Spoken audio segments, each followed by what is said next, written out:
de língua portuguesa. Eu tenho pele clara, cabelos compridos, lisos e castanhos, tenho também olhos castanhos e estou vestindo uma camisa preta.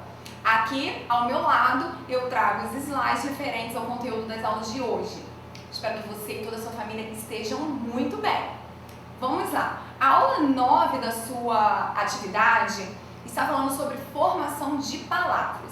O que é isso? Nós vamos analisar rapidamente um pedacinho da palavra, como ela é formada, o que a gente está unindo ali. Nós estamos usando prefixos, estamos usando sufixos, ou estamos juntando palavras que já existem, palavras completas.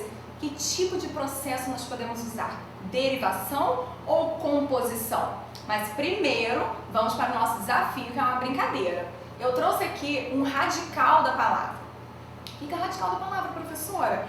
É esse pequeno pedacinho que traz o seu valor semântico, a sua carga de sentido mais importante. Ou seja, você lê esse trechinho, esse radical, e você sabe que ele está se referindo a dente, mesmo que não haja uma palavra completa. E aí a brincadeira é a seguinte: quantas palavras você consegue formar a partir desse radical? Vou dar uma dica. Eu formei a palavra dentista.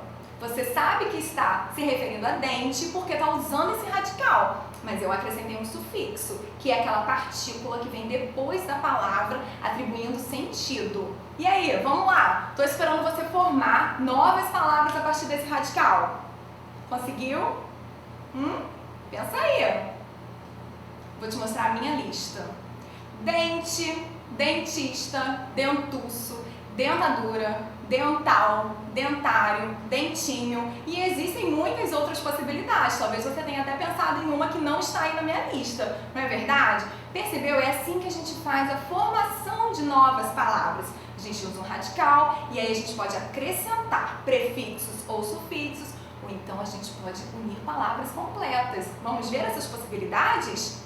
A derivação prefixal acontece a partir do acréscimo de um prefixo. Então ali a gente tem o prefixo in, que está inserido antes da palavra feliz. E aí nós transformamos em infeliz, que é uma nova palavra. Essa é a derivação prefixal. Na derivação sufixal, nós não inserimos um prefixo, nós inserimos um sufixo, que é a partícula depois da palavra. Olha lá como é que ficou. Feliz mais mente. Qual é o resultado dessa junção? A palavra felizmente. Essa palavra foi formada por derivação sufixal. Tá ok? Também existe a derivação prefixal e sufixal. Quando a gente coloca prefixo e sufixo, existe essa possibilidade. Nós acrescentamos os dois, cada um de um lado da palavra, e formamos uma nova palavra, que aqui no caso é infelizmente. Acontece também uma derivação chamada parasintética. Ela também usa prefixo, também usa sufixo, mas agora o esquema é totalmente diferente. Sabe por quê? Porque se a gente tirar o prefixo dessa palavra, ela não existe. Se a gente tirar o sufixo, essa palavra também não existe. Só existe sozinha, seria a palavra tarde. Mas se eu colocar apenas o prefixo em, existe em tarde? Não existe. E se eu apenas colocar o sufixo ecer, existe tardecer? Não existe. Então a palavra entardecer é uma derivação parasintética, porque a palavra principal, o radical tarde, recebe prefixo e sufixo ao mesmo tempo, simultaneamente. Tá ok? Existe uma maneira também diferente de formar palavras chamada de composição. Aqui eu não uso prefixo e sufixo, eu uso palavras que já existem. Então, por exemplo, eu trouxe beija, que é um verbo, e flor, que é um substantivo. Quando eu reúno essas duas palavras, eu formo o nome do passarinho beija-flor, percebeu? E também temos composição por aglutinação. Agora o que acontece é um prejuízo de som, de letra, porque embora eu esteja juntando também palavras completas, não estou juntando prefixo e sufixo, quando eu reúno essas palavras, alguma perde letra, perde som. Olha lá o exemplo. Em, mais boa, mais hora, eu formei a palavra embora. Tá ok? Então, olha só, a tarefa que aparece aí no seu material complementar diz o seguinte: pode parecer pouco, mas de tijolinho em tijolinho podemos construir os maiores muros. Muros não, podemos construir pontes. E aí a questão pede o seguinte: Agora responda, a palavra tijolinho é formada por derivação ou composição? Tijolinho, eu tenho a junção de prefixo ou de sufixo, ou eu tenho palavras que já existem e se uniram para formar um novo vocábulo? Eu tenho a palavra tijolo, mais o sufixo inho, que indica diminutivo e a gente usa em vários momentos. Por exemplo, cachorro mais inho, cachorrinho, gato mais inho, gatinho, carro mais inho, carrinho. Então esse sufixo indica diminutivo. Se eu usei radical mais sufixo, eu tenho derivação ou composição? Derivação sufixal. Perfeito? Podemos ir para a aula 10? Fala sobre variação linguística. Bom, vamos pensar sobre o que é isso. Variação linguística é o seguinte: nós temos uma linguagem formal, uma norma culta padrão prevista lá na gramática, que é aquele jeito todo preocupado com o sistema da língua portuguesa. Mas nós também temos outras maneiras de falar, outros falares que sofrem influência, por exemplo, da região onde a gente vive, sofre influência também do nosso grau de instrução, sofre influência da situação de uso, se é uma situação mais formal ou informal. Então, tudo isso diz respeito à variação linguística. Eu trouxe aqui para vocês, olha só, vamos olhar. Eu quero saber se esse homem que está de terno e gravata, segurando uma prancha e está conversando com um surfista na praia, está certo ou está errado na maneira dele de falar? Veja que belos movimentos elípticos fazem essas ondas, meu caro amigo. Pegá-las-emos nesse instante ou mais tardiamente? Olha a cara do surfista, gente. Então, ele está certo ou está errado? Nada disso. Ele só está inadequado. Porque ele está usando uma linguagem formal, rebuscada, que seria para um momento mais sério. Mas ele não está adequado ao local onde ele está naquele momento, que é a praia, um lugar de descontração, de relaxamento. A gente não está preocupado, né, com a gramática, com a língua, quando a gente está num momento de descontração. Então, essa imagem traz para você uma percepção bem clara de que nem sempre, usando uma linguagem formal, rebuscada e correta, adequada à língua, às normas da língua portuguesa, nem sempre a gente está adequado à situação. E é muito importante perceber isso, tá ok?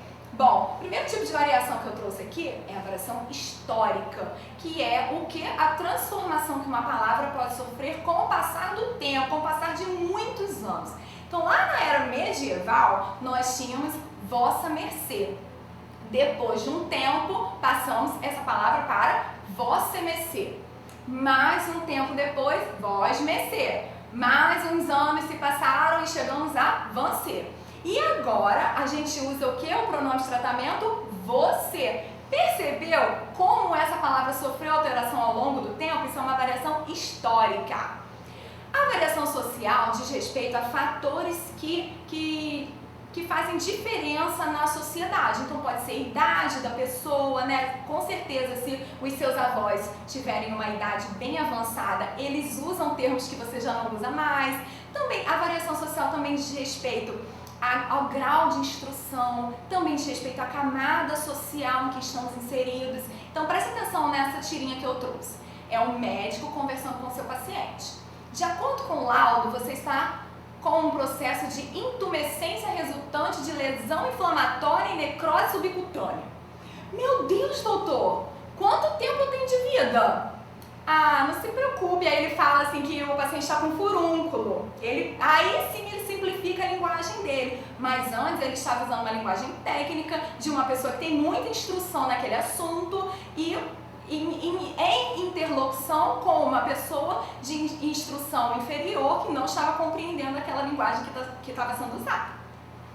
Agora vamos pensar na variação regional. Por exemplo, existem regiões do país que falam desse legume aí com outro nome. Eu conheço aqui como aipim. E você, aí na região onde você vive? É macaxeira? Ou é mandioca? Pois é. Dependendo da região do Brasil, a gente não tem apenas palavras que são comuns, mas desconhecidas em regiões diferentes. Nós temos também sotaques. pronúncias, o jeitinho de falar característico daquela região, né? Uma pessoa caipira que vive no sertão, no interior, fala diferente da pessoa que está na cidade grande. Nós temos também diferença de regiões, por exemplo, aquele que está lá no Nordeste, aquele que está lá no Sul, a linguagem diferente, as expressões, o sotaque, isso tudo é muito característico, deve ser reconhecido e deve ser respeitado acima de tudo. E por último, eu trouxe para vocês a variação de estilo.